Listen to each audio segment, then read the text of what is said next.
persiapan festival totem di bulan Oktober besok. Mereka juga bertanya ke saya, Pak Enrico, Pak Kronologi, kenapa kita di Kaimana ini untuk acara penyambutan tamu, kita lagi pakai piring. Saya bilang, Bapak sebenarnya kalau Bapak mau pakai piring, Bapak lebih dong harusnya denda buat orang dipiak dan orang diserui. Karena barang itu dia yang punya. Bapak dong pakai budaya itu memang ini di Kaimana nih terima tamu baru yang datang tuh pakai injak piring kan? Ya kalau Bapak dong sambut dia dengan memberikan kalung kah, memberikan benda-benda budaya, tokok sabuk, alat tokok sabuk atau apa kah, itu yang digunakan. Kenapa harus pakai orang lain punya budaya seperti itu? Nah ini karena tadi sebenarnya mungkin 1-2 tempat yang melakukan hal tersebut. Karena misalnya karena yang sudah melakukan kontak budaya duluan di masyarakat di Teluk Sereri, di Cendrawasih dengan juga yang di Kepala Burung, menyebabkan hal itu diterima oleh kita semua. Kita juga mengikuti cara itu. Padahal sebenarnya cara penerimaan tamu di daerah kita masing-masing kan berbeda. Kenapa kita mesti pakai orang lain punya budaya untuk cara menerima tamu?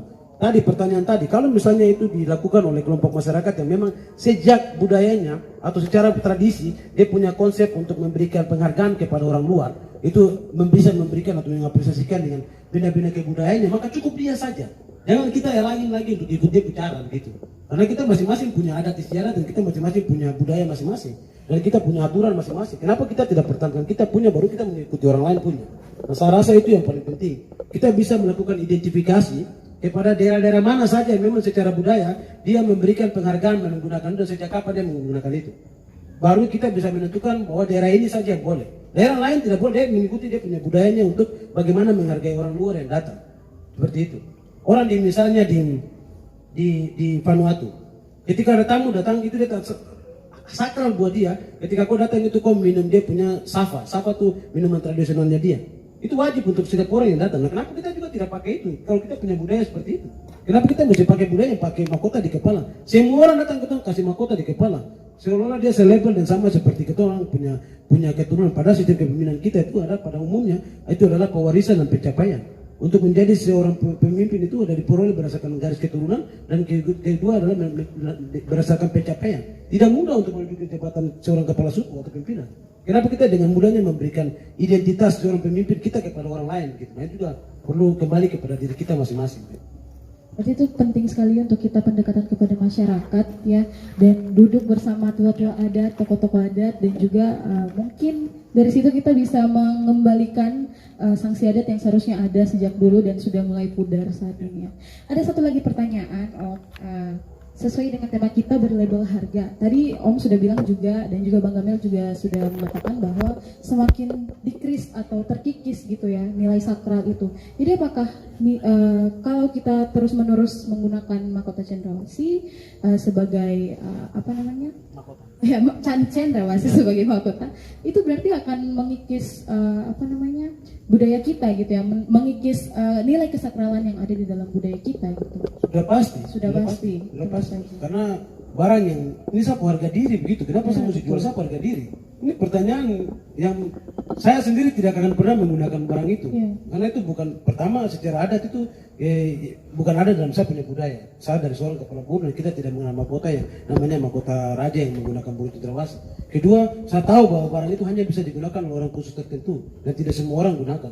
Ketiga, burung ini adalah burung yang harus dilindungi dan harus dijaga karena burung ini memiliki nilai yang sakral dalam kehidupan kebudayaan kita. Karena ada dalam tatanan religi dan ada dalam tatanan totem yang benar-benar itu melekat dalam jati diri kita. Itu simbol kita. Lalu ketika kita sadar akan hal itu, saya yakin dengan sangat bahwa untuk menjualnya kita akan pikir 2-3 kali bahkan 1000 kali untuk melakukan itu.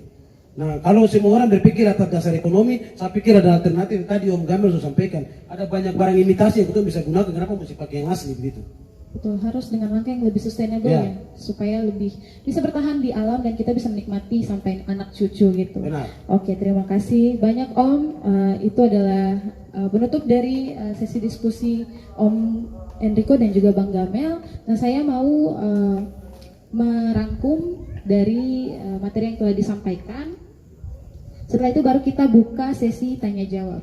Teman-teman pasti sudah mendapatkan insight baru ya, yang wah materinya hebat-hebat sih dari Om Enrico, dari Bang Gamel, gila keren banget.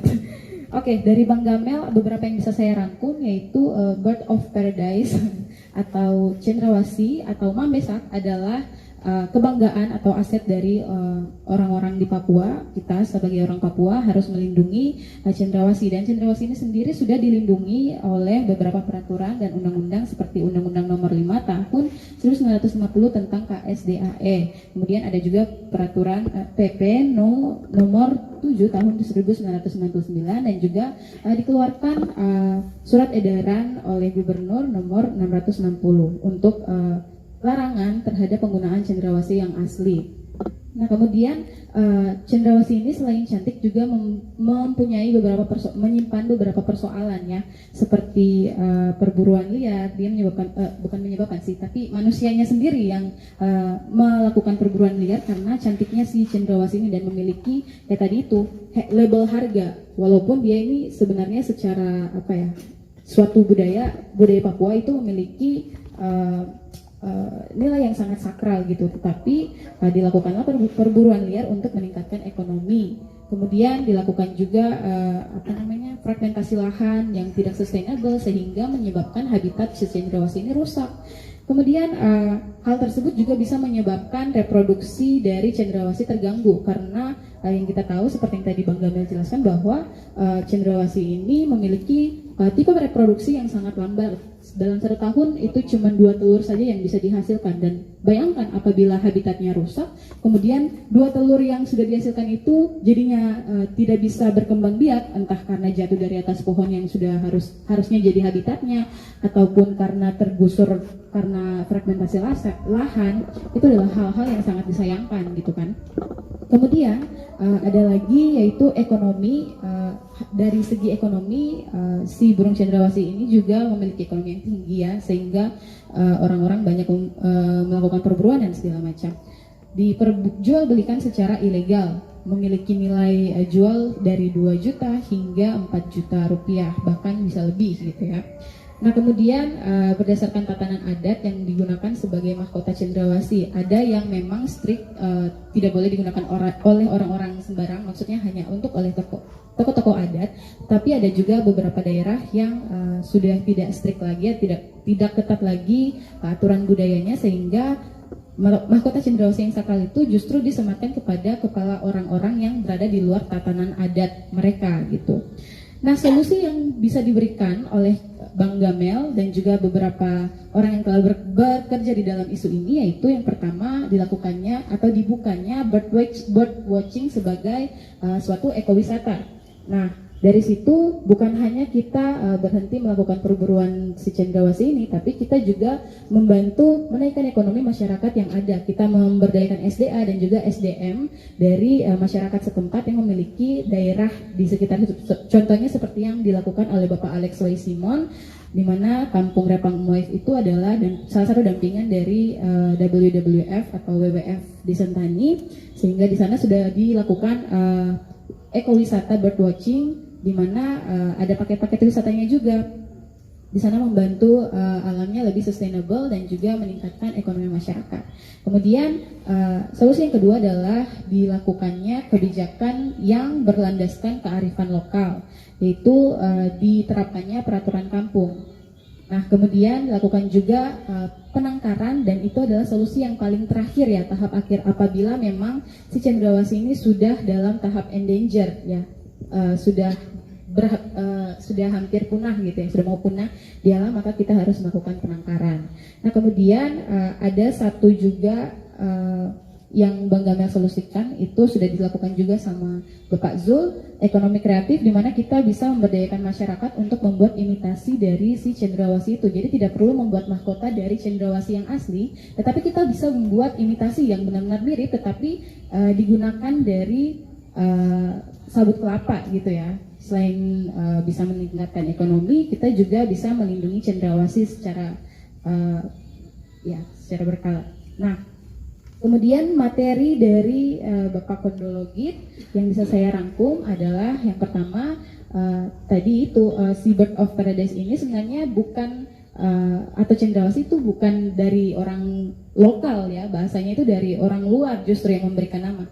Di beberapa daerah itu memiliki nama-namanya sendiri, salah satunya seperti di Biak itu Mambesak ya. Di Emaru Majaf. Majaf. Ayamaru. Ya. Oh, di Sorong sana ya. Ya, di Sorong sana itu Majaf. Oke. Dan dimulainya perburuan ini itu sejak awal abad 7 hingga 10 ya. Itu ketika pertama kali digunakan di luar Papua di kerajaan Sriwijaya. Kemudian orang-orang Cina mulai tertarik dan mereka mulai melakukan perburuan, tetapi tidak secara besar-besaran. Nah, secara besar-besaran itu terjadi di tahun 1522 ketika ada seorang penjelajah Belanda yang datang di tanah Papua dan mereka dia dihadiahkan mahkota cendrawasih. Burung cendrawasih. Oh, mohon maaf, dari Kepulauan Aru ya tadi ya.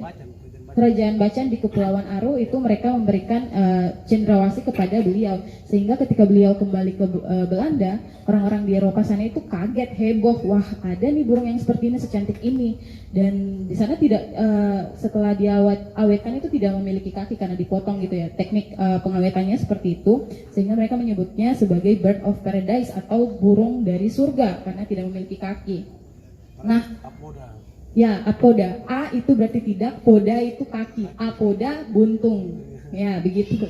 Itu asal-usulnya. Nah, kemudian untuk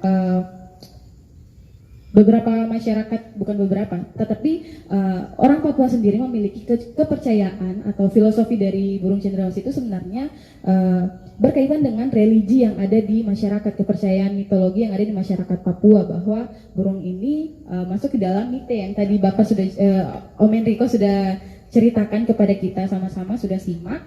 Nah, tetapi hal tersebut mulai bergeser ketika dimulainya perburuan secara besar-besaran ketika yang tahun 1522 tadi, ketika orang Eropa heboh dan mereka mulai mencari nih burung ini sebagai salah satu simbol bahwa itu adalah strata sosial mereka begitu. Ketika mereka menggunakan hal tersebut, maka itu menandakan mereka adalah orang yang wah gitu ya, orang yang sangat tinggi strata sosialnya gitu.